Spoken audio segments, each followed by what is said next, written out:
Hello, and welcome to Justified Jewel Podcast. I am your host, Joanne Cox, and I am a certified life coach as well as a professional speaker. You can find me on all media platforms. And if you want to be with a speaker or a life coach, go to my website, which is www.justifieddjewel.com. Here at Justified Jewel Podcast, every month we have a different topic. And this week and this month, we are introducing and spotlighting in the area of Fayetteville and outside of the Fayetteville area, Black owned businesses or Black owned spot people. When I say spot people, people that needs to be on the spotlight. That's it. And I'm so happy today to have a wonderful guest with me. And this is Dr. Alexis Blue Wilson, LCSW, and she's going to give you a little bit more information about herself. Go Hello. ahead. Hello. Thank you. As Mr. Cox stated, my name is Dr. Alexis Blue Wilson. I am a licensed clinical social worker. I do service all 100 counties of North Carolina. However, my primary focus area is Harnett County, Cumberland County, and those surrounding areas that are nearby. Hey, now you heard what she said, social worker. We want to dive right into that because most people and some people do not know, what does a social worker do? Who would come to a social worker? Absolutely. So anyone and everyone from 0 to 100 plus can use a social worker. Social workers, I like to tell people, are your own personal companions. We are here to serve anywhere from mental health needs, which is what I do. Everyone knows about CPS, DSS. There's social workers in the hospital. And there's also social workers who work in professional sports, NBA, NFL. So you will find social workers anywhere. And it's just an awesome field because it is so diverse.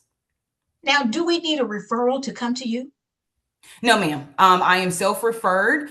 You are able to log onto my website. I have a nice, simple form that's pulled up. You can email, call. You do not need a referral at all. Okay, before we go any further, people, viewers, grab your pen and paper because we want to know how to get in contact with you right now. So tell us that website, that address, location, whatever it needs the viewers to know. How do we get in contact with you? Absolutely. So my agency is Drayton's View Therapy and Wellness Services, PLLC. The Oh, address is 130 Pine State Street, Suite C, and that is in Lillington, North Carolina, 27546. I'm really easy to find because I'm right across from the government complex. Normally, if I tell people that, they're like, I know exactly where you are. So if you can get to the courthouse, you can get to me. Um, okay. yes, Now, what about a telephone number that we can just go ahead and absolutely. call to get that appointment? Yes, ma'am. So my telephone number is 910-929-2103. And the really neat thing about that is you can call or text that number. So for my folks who have a little bit of anxiety about making that phone call and using the right words, just shoot us a text.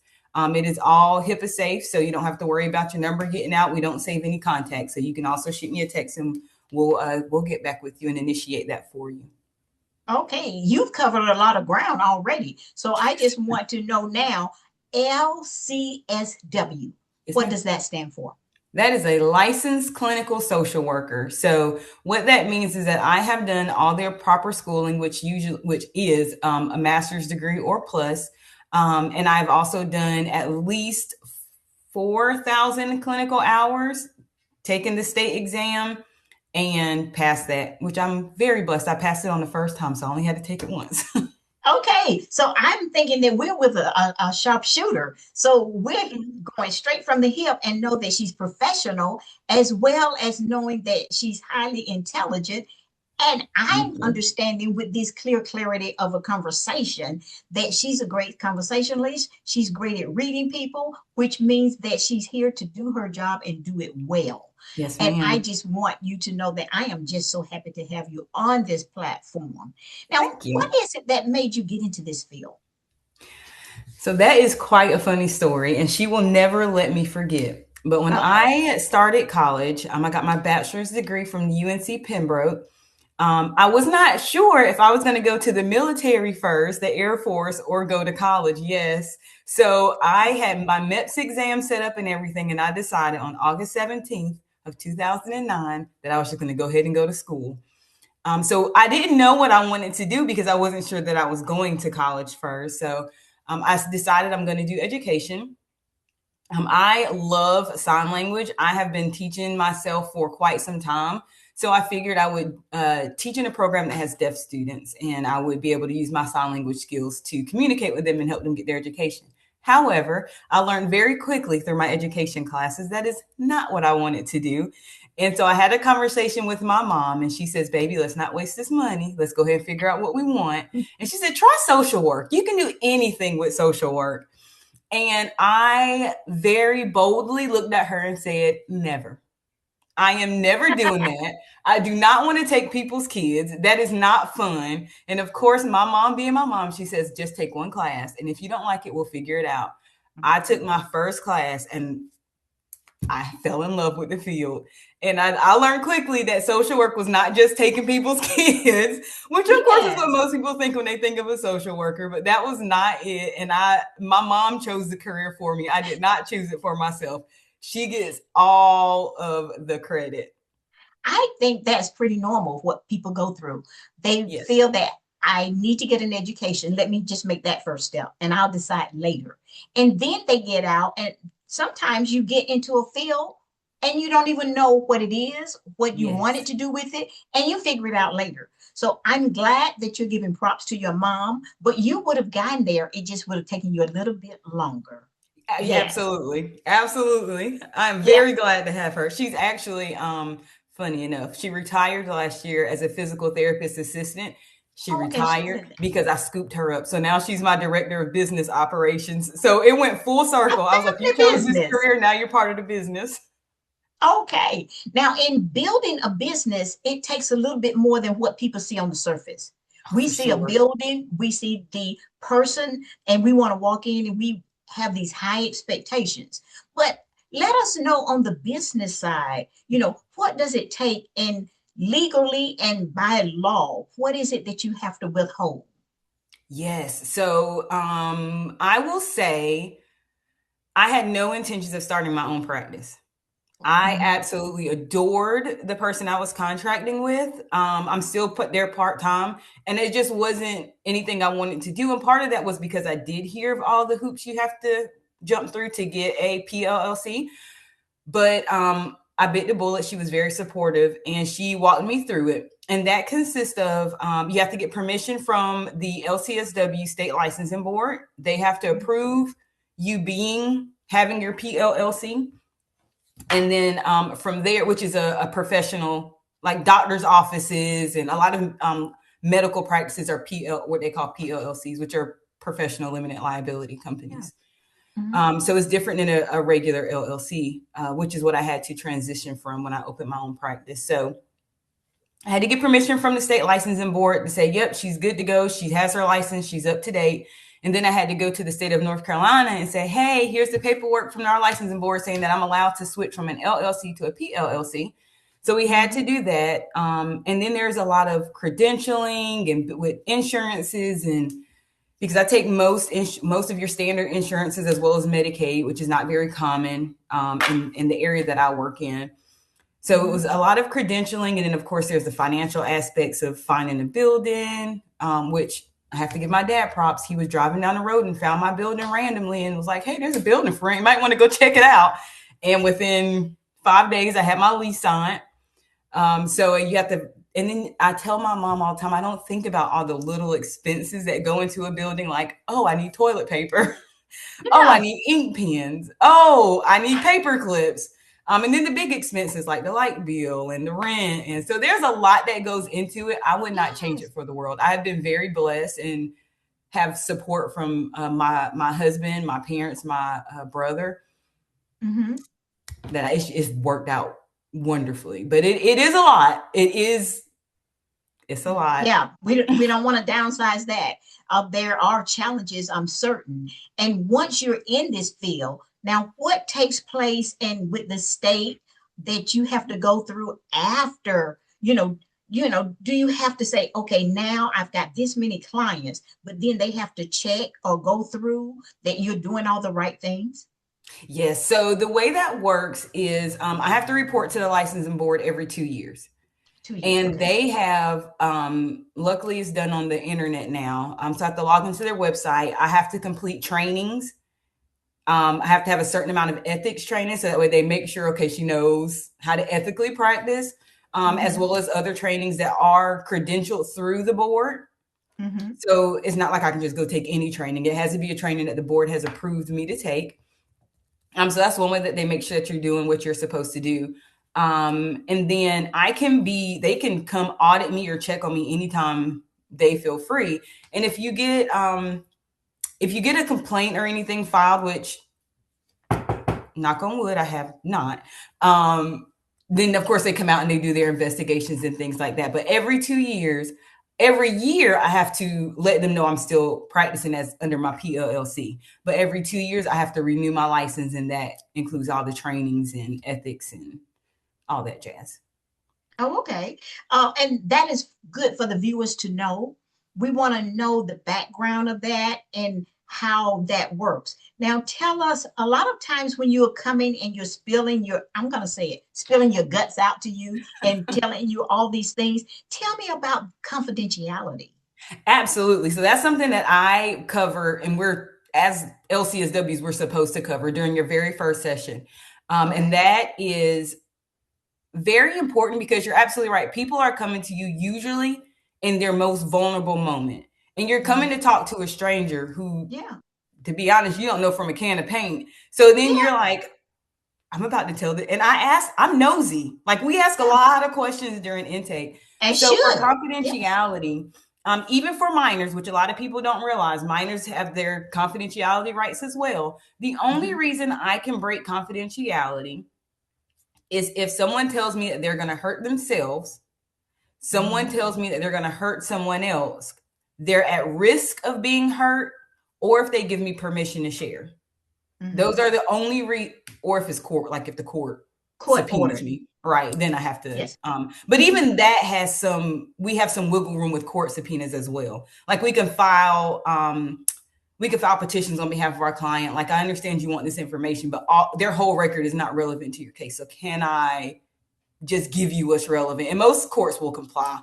But there's those are the only reasons I can break confidentiality. And then I go into more detail about what does it mean if you tell me you're going to hurt yourself. Because if someone has thoughts of suicide, I've been feeling this way, I can't go call the police on them. I can't go send them to Right. the hospital. But if they tell me, they have a thought, they have a plan, and they have intent, we got to call. I can't, there's Right. nothing I can do about that.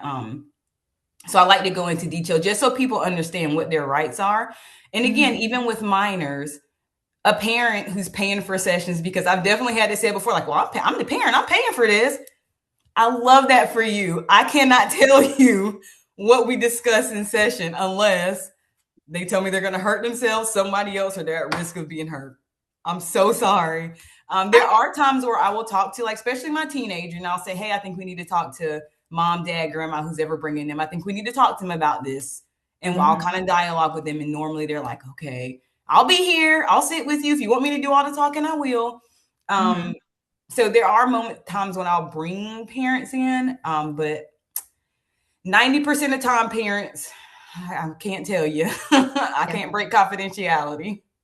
And that's good to hear because people want to know. And it's just like, okay, I'm gonna tell her this, and this to me is a deep, dark secret. Mm-hmm. And it might not even be to the parent or to whoever the guardian is. But at the Absolutely. same time, that person needs to feel comfortable so that you can get them through the other side, as in Absolutely. how they're going to walk on this earth in a better place. Now, what Absolutely. I would like to bring forth, because people don't even know that they need to see you. Okay. And when I say that, sometimes we're thinking, oh, I gotta be depressed. Oh, I'm about to jump off the bridge. I can't stand it anymore. But talk about some of the subjects that we go through like day to day that maybe we could walk in a better space with some simplicity and having some coaching sessions from you. If it's just, about my work life, about my, you know, difficulties with a best friend or something of that nature. Absolutely. What about, Yes. throw out some of those topics for me? Yes, ma'am. So I love that you brought that up because um I believe that in general, but absolutely in the African American culture, you you keep your family Keep it to business your yourself. family business, right? So you don't go talking to me about your business, people.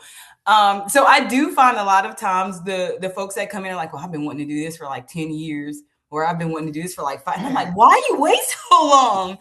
But you do have folks that come in and it's, I've been depressed, I've been anxious, Yeah, I've lost a family friend, like had someone pass, and they do feel like I just need to push through. I just need to get yeah, through this and I'll be fine. Um, but that's our extreme end of why people come. That's our common stuff as to why people come to therapy. Like we're right, used to, to that. exactly. If you are not sure what you want to do with your life after retirement, you come talk to me about it. Yes, If that's what I'm you are talking about. not sure how to handle a friendship, you come talk to me about it. Therapy doesn't have to be this lifelong, I'm gonna be in this for the rest of my life. I need to sit on somebody's couch and cry. That's not what therapy always is. Definitely beneficial. That's not what it is. Life Mhm. transitions are my specialty. People who struggle with organization, and I just can't seem to get a grasp on work and being a parent and being a caregiver and taking care of bills, and I'm getting pulled in all these different directions. I'm gonna teach you how to say no to some stuff. I'm gonna teach you how to Yes, set boundaries. That's yes, that's the stuff that people don't think about that you can see a therapist for. Anything, even if you think life is going great and you're just trying to figure out, well, what's next? And it yeah, may yeah. be I just that, want to move up a level. Yes, exactly. And yes, it may be that I say, okay, we'll dialogue. And I say, well, I know an awesome life coach. Let me send you to mhm, Miss Cox. And I may yes, refer them out. So yes, you can come to a therapist for anything at any stage of life for any reason. yes. My specialties are pregnancy and infant loss awareness. Okay. I love to work with transitions. So people who are transitioning from high school to college, people who are getting married or divorced, people who are about to have children or just had a child. Those major life events that happen, love Mm-hmm. them. I love them. Yes, So I love to do that. And then anxiety is probably those are probably my top three. I yes, work with them yes. all. I love them all, but those are probably the top three that I am like really I like passionate. that because you've covered so much. And what people don't understand, the longer you hold that in, it then creates some physical ailments as well and medical. Absolutely. And they don't realize they're having headaches all day. And Mhm. now they got stomach problems. And it was just like, you know what, you needed to go talk to Dr. Blue Wilson. That's what you needed to do. But Yes. I, I am enjoying this conversation because of the fact that I am a life coach and a transitional life coach, and you've Yes. named everything. So just look for us to work together. I'm putting this out here. I haven't asked her, but we can do some serious workshops. Absolutely. Because what I want you to know about this young lady is that we're trying to move you to walk on this earth in a more pleasant space, to hold your head up high and to feel healthy mentally, spiritually, and emotionally. I am not a doctor, first of all. But the thing is, when you feel good and you're thinking good thoughts, these are the kind of things that we can help you with. And we want to spread that it's okay. She might need you for 4 sessions, or you might need her for 20. I am saying to you, check her out, go see her, and find out if this is the place that you need to be because you don't know what you don't know. And I Exactly. just want people to know where you're located again. And I'm cutting this here because of the fact that I want you on every media site, but Instagram is only 20 minutes. Okay. So I will do another session with you where that we're going to be live and we're going to do webinars so that we can dig Yes, deep. And then we can also do things in person. But what I absolutely. want you to do right now is give that location and that website as to where they're going to get you again. Absolutely. So my location is 130 Pine State Street, Suite C, Lillington, North Carolina, 27546. My website is draytonsviewtherapy.com. And there is a self-referral form. I don't only do in person, I offer virtual sessions as well. As long as you live in the state of North Carolina, you can reach me anywhere. I love virtual sessions. So I'm here to accommodate you. That I'm glad you brought that out because I didn't know that. And Yes, that's what they ma'am. need. And a lot of people would actually start from that point just because they're not comfortable. Or who Absolutely. knows, they might not be physically able, and it's easier for them if they're Absolutely. wheelchair bound or something like that to do something virtual. Yes, And ma'am. again, I am your host. This has been Justified Jewel Podcast, and I am a certified coach and speaker. So come and see me at justifieddjewel.com, and I can help you. There's always an answer to every question. And if I can't, I will lead you to someone else. So until then, thank you for being present. I am thanking Dr. Blue Wilson for being here as my guest. So join us again on Justified Jewel Podcast.